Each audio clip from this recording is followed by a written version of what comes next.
I'm going to show you how to approximate square root of 65 minus square root of 63. There's a trick that you should know and you've never learned in school. Keep watching and find out the answer. Look, in the middle is minus. So the answer will be 0 point something. Why? Because 65 and 63 are very close. So what will happen if in the middle was plus instead of minus? That would be a good thing. So now,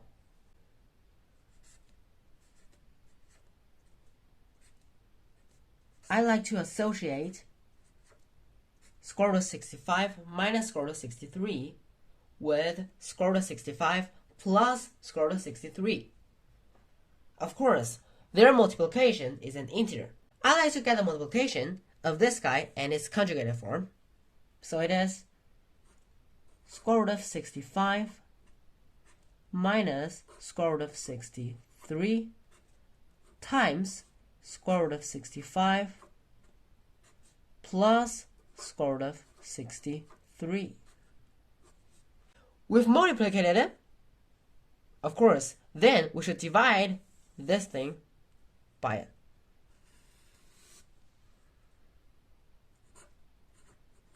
Square root of 65 plus square root of 63. So now, then, the numerator will be 65 minus 63 is 2. And the denominator will be square root of 65 plus square root of 63.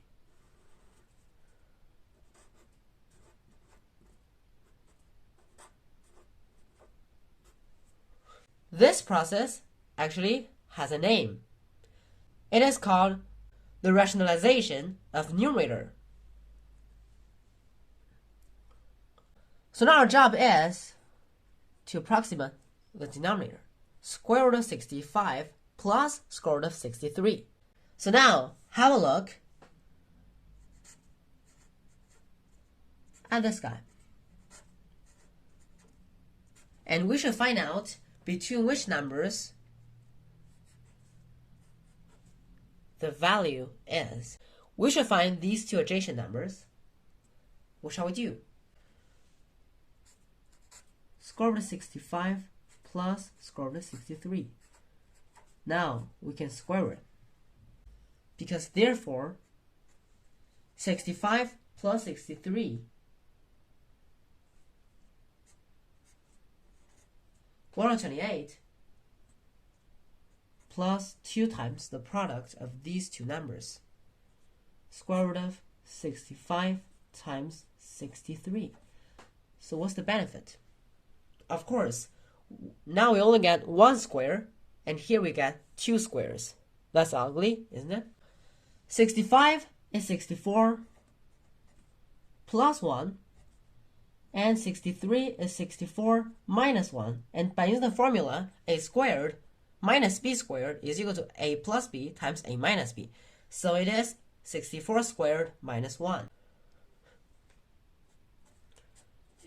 128 plus 2 times square root of 64 squared minus 1. We know that this minus 1 on the square root is in the way, so we should get rid of it. But how? Now, I like to replace it with s. Substitute this term. So now, s squared is this. We're going to get rid of this negative 1 under the square root. So s squared is, of course, smaller than 128 plus 2 times square root of 64 squared. Isn't it? If this negative 1 disappears, we get this. And we know it is 124 plus 2 times 64. 256. By the same way, s squared, it should be bigger than 64 squared minus 1. It is, of course, much, much bigger than 63 squared. So it is bigger than 128 plus 2 times square root of 63 squared. because this one under the square root is much bigger than 63 squared. So here we get 255. So we get s squared smaller than this, s squared bigger than this. So here we will get, because s is the sum of these two positive numbers, so s should be positive. That means s should be smaller than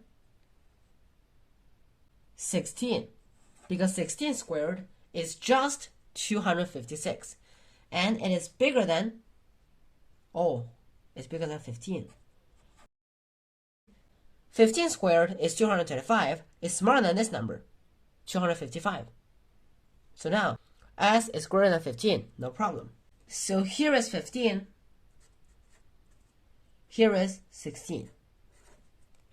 Our original term is equal to 2 over s, so we have to evaluate 2 over s. Now, because s is greater than 15, smaller than 16, so 2 over s should be greater than 2 over 16, smaller than 2 over 15. 2 over 16 is 1 over 8. It is 0.125. And 2 over 15, calculated 0.13333 actually. So now it is between these two numbers, these two decimal numbers. So that means here, square root of 65 minus square root of 63 is bigger than this, smaller than this. It is bigger than 0.125, smaller than 0.133. Because this 5 is equal to 5, and this 3 is smaller than 4. So the approximation is 0.13. Because if a number is greater than or equal to 0.125 and smaller than 0.135, then the approximation is 0.13. So the final approximation is 0.13. To get it, give a thumbs up for this wonderful question. Check out these two interesting videos, especially the comparison question. There is a trick that you should know. Check out the video and learn how to solve. We see you next time. Bye bye.